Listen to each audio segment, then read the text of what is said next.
Lesson 27. The purpose of your life is to love. Beloved and holy friends, we come to abide with you in order to instruct you yet again in the way of knowing. Remember always that knowledge is perfectly certain. Knowledge is that which is unchanging, unchangeable, and unchanged forever. Knowledge is reality, and reality is love. Knowledge is the essence of your being, the essence of your soul. If anyone says unto you, I do not know, they are a liar and a hypocrite, though I would not suggest to you that you use those terms in your communication with them, but rather, whether in your own life or in a relationship with a friend, wherever doubt seems to arise in the mind, remember only this. This mind is not currently choosing reality. It must therefore be choosing something else. The something else can only be that experience, the world of the ego. For we use the term ego to differentiate the state of awareness that is characterized by confusion wearing the mask of certainty. When anyone says unto you, I don't know, or whenever the thought arises in your own mind, I don't know, rest assured that in that moment the mind, your mind, is choosing to be other than what it is. What is it then that you know? I and my Father are one. I am intimately connected with that very source from which all things have sprung forth. Because this is the truth, because it is the truth of your being, this means that for any situation that requires a decision, you have within yourself access to perfect knowledge, and perfect knowledge seeks to extend itself. Extension requires the realm of manifestation, the realm of form, the realm of individuation.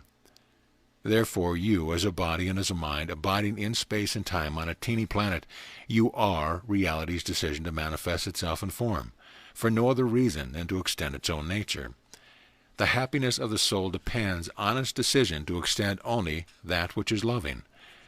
Because you are the manifestation of reality itself, of knowledge itself, of love itself, it must mean that at any given moment there is within you a part of the mind that yet remains free from the ego's authority. That part of the mind in which there already abides perfect peace. That part of the mind in which there already abides perfect certainty.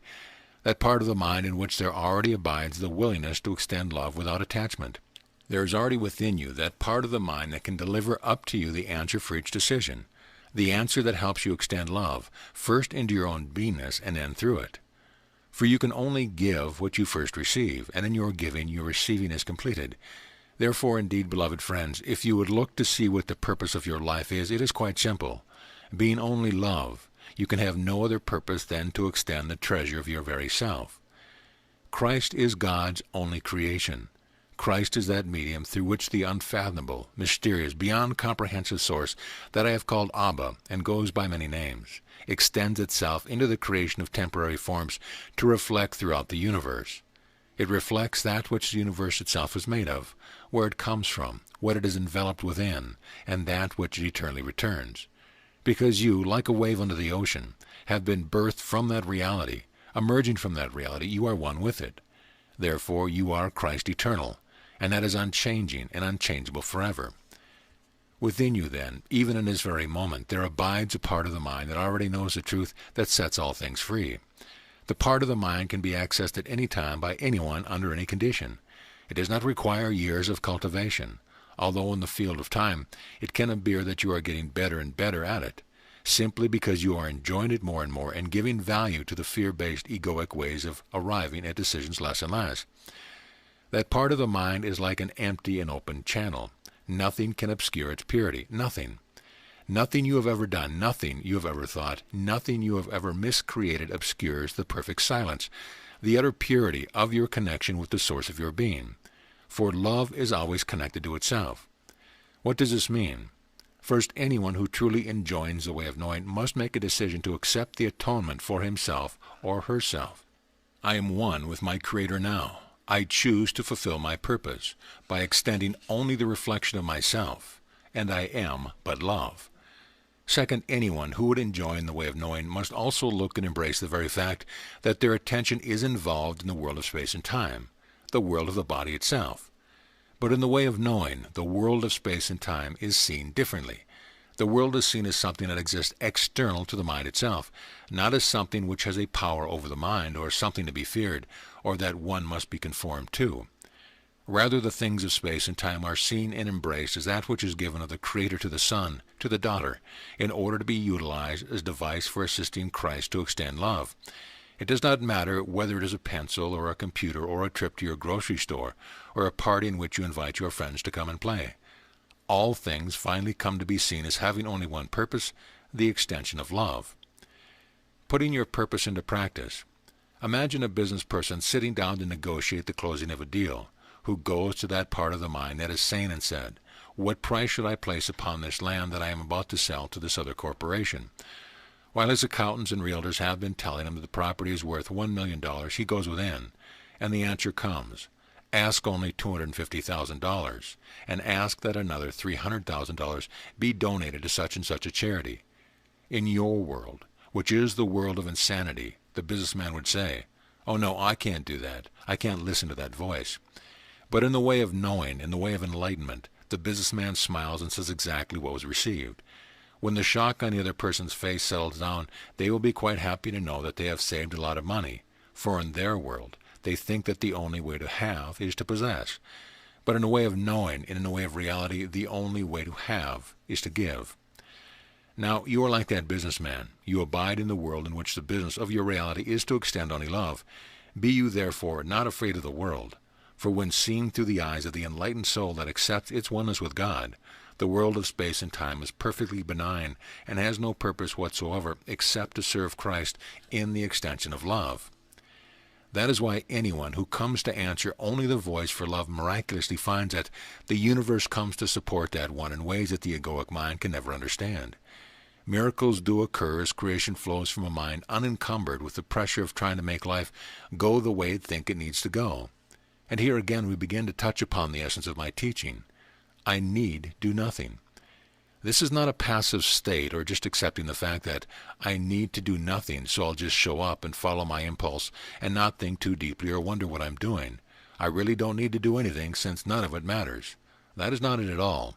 It means quite actively to learn and master the art of you need to do nothing, to find that spaciousness within you in which you are willing to allow that voice within you that is eternally connected to your source to be the vehicle through which you receive your guidance. In the pure recognition that you have no purpose save the extension of love. It is not your purpose to survive as a body-mind. It is not your purpose to keep the same house you have had for the last 20 years. It is not your purpose to be in a relationship with this person or that person for the entirety of the life of the body-mind. It is not your purpose to accomplish great things. It is not your purpose to be wealthy. It is not your purpose to do anything except be that conduit through which love extends itself. As you come truly to allow love to be your greatest beloved, as you set aside all other idols, the need to hold on to the house, the need to have certain dollars in the bank, the need to have certain people in your life, as you come to see that all that is part of the world of illusions, as you come to love love, you have come to love yourself. For you are love and only this. As you come to love love as your beloved more and more, you will discover that you are guided on a path of miracles in which more power seems to be getting extended through you. You will begin to witness that the universe seems to support you more and more in ways that you could have never imagined. Out of that you might indeed see the life of the body-mind changing, the car you drive, the home you live in, and the quality of the beings that come into your life. Yet you will be unattached to these things, for you will not see them as ends in themselves, but merely as the proof that the great wisdom of love that underlies all things is connecting you to new forms and new context, because it now knows that it can flow through you more powerfully, more certainly, more maturely, and more wisely. Therefore, seek not to improve your life by adding even 1 cubit upon your stature, but rather seek to improve your life by realizing your nature is love. How do you do that? By recognizing that in each moment you are in the right place at the right time. This is the moment in which love can be remembered, can be restored, and can be extended. This is the moment in which you decide to listen only to the voice within you that knows how to extend love. Beloved friends, in the way of knowing, the illusion that there is something to seek vanishes. The mind is liberated from the misperception that there is something wrong going on in the world. The mind is so liberated that it knows as long as it chooses love, as long as it follows the mysterious, quiet voice within its own heart, that the choices it makes, the decision it embraces, the action it takes, and the thoughts that it thinks cannot help but serve in the further awakening of everyone and everything. So perfect is the love that embraces the whole of creation, God. You have heard me say to you many times that wherever you know a fearful thought, it can only mean that you are not thinking rightly. That is, you are not thinking with the mind of God, for God is but love. If $1,000,000 were to come to you now, as Christ, you would say, "This must be the perfect experience for me now. How can I extend love in this moment?" And if in the next day your wallet is perfectly empty, the enlightened mind of Christ says, "This must be the perfect event for me to be experiencing now. How can I extend love in this moment?" The changing can never be a source of peace. The world of form, whether dollars in a bank, house, cars, people, friends, lovers, pets, plants, and all the rest, can never be the source of perfect freedom. These things arise and pass away and are like ephemeral shadows, wisps of foam dancing on an ocean. When the mind becomes identified with a form, the mind suffers. When the mind is liberated from attachment to form, it is free, for it is identified only with content or simply the reality of love. In any given moment, you have the power within you to experience the reality of love, unobstructed, unmediated now, without need of magical means, without need for the universe to arrange itself in any certain way whatsoever. In any given condition, you have within yourself the power to decide to literally feel and experience love. Love, or the experience of it, is a decision. It is not something earned, and it is not something created. It is that which is eternally present now, as the very identity of your being, the very life and existence of your being. Once I said to a beloved brother, "Merely stand with arms outstretched and palms up, open the heart deeply, and ask whatever you will, and it shall be given you, but ask as the awakened Christ, asking from that place that knows only love is real. Therefore, take just a moment right now. Stand wherever you are with your arms outstretched and palms turned heavenward. Think about your own heart for just a moment, and simply ask to feel and know the reality of love's presence. Breathe it into your heart, open the cells of your body, open the mind, and simply receive what is available. Good. Now you can allow yourself to sit down again if you wish. If you think you did not get it, you are simply fooling yourself. It requires only this: daily meditation and exercise. We then give you this meditation to do in the way of knowing, at least once a day. Arise from your chairs and stand with your arms outstretched and the palms up and say simply, "I open and receive the reality of love for myself now." You see, self-love is the pathway to perfect peace. Self-love opens all the doors. Self-love dissolves every illusion. I am not speaking of love for the illusion of the egoic mind with which you have become identified. I am not saying that you should say, "I love myself because I now have X amount of dollars in the bank. I love myself because I have a wonderful husband or wife. I love myself because I have a great dog." No. I love myself. The self that is beyond time is that self from which even the body has emerged. Whenever you are in doubt, whenever your energy seems to have dropped, try a dose of celebrating, a simple dose of celebrating that you are in a perfect universe and you abide as love. The very fact that you have a body that has emerged out of consciousness in order to be used to extend only love is pretty miraculous, and you are free to celebrate that simple, essential truth in any moment. Then ask, who can I extend love to now? How can I experience love now? It is all much simpler than you think. In the way of knowing, there is knowing. If that statement seems puzzling to you, contemplate it as a meditation. In the way of knowing, there is knowing. There is no more powerful state of consciousness to act from than the state of knowing. For indeed, beloved friends, if you truly accept yourself as Christ, you would know that you could not fail. And if you could not fail, what would you do with your time? If you knew you could not possibly fail, that the universe will support you completely at all times, as you choose only to act, to do, to think in a way that extends love, would you be living where you are currently living? Would you be doing with your time what you are currently doing? Many of you have answered no, because you think you must survive first in order to find a way to teach only love. In the way of knowing, the Christ mind recognizes it has no purpose whatsoever except to extend love. The body mind need not survive more than the next moment, if in the next moment you have extended love and your guidance is time to be beamed up. Those that know that only love is real are not concerned with what they eat and what they drink, for these things come into the body and leave through the body. They are concerned only with whether or not that which they consume for the sake of the body was consumed in love. For love is what allows the transmutation of anything that comes into the physical system, and allows it to be turned to what supports the energetic wholeness of the physical system itself. It is far greater to have a bottle of scotch for breakfast in a state of total Christed love than it is to have 9,000 vitamins with one teeny little fearful thought. So that is something for you to think about. For you see, it is fear that causes you to be unable to digest what you place in your body, the body of the emotions or the body of the mind. It is what causes stress in the subtle system of the body and the subtle non-physical bodies, the emotional body, the mental body, and the causal body. What causes the greatest problem is your refusal to digest what you have taken in. Just as food is a physical substance taken into the body, an experience of any kind is a food that has been called to the soul. Anything that arises that cannot pass through you, through your unwillingness to embrace it with love, to feel it completely, will cause indigestion of the physical, emotional, mental, and causal being of bodies. Therefore, beloved friends, learn to digest all things in love. Learn to digest the traffic jam in love. Learn to digest the dying of a pet in love. Learn to digest an apple in love. Learn to digest a hurtful thought in love. Learn to digest a misperception that there is something wrong with the world around you with love. Transform all things by the power of your own reality.